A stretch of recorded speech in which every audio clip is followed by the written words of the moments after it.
আবার একজন ভারতের সংখ্যালঘু মুসলিম ছেলে জুয়েল রানাকে জয় শ্রীরাম না বলার কারণে খুন হতে হলো বিজেপি শাসিত উড়িষ্যার কট্টরপন্থী হিন্দুত্ববাদীদের হাতে।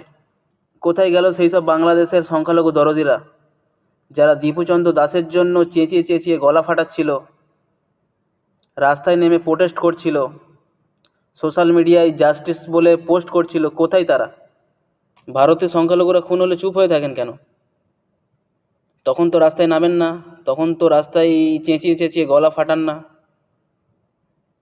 ভারতের সংখ্যালঘুদের জীবনের কোনো দাম নেই কারণ তারা মুসলিম বলে?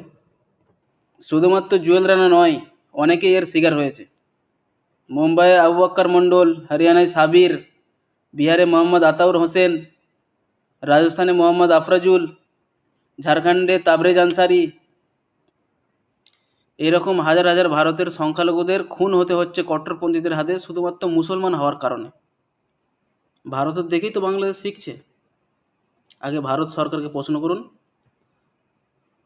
ভারতের সংখ্যালঘুদের সুরক্ষিত করার ব্যবস্থা করতে বলুন, তারপরে বাংলাদেশকে বলবেন।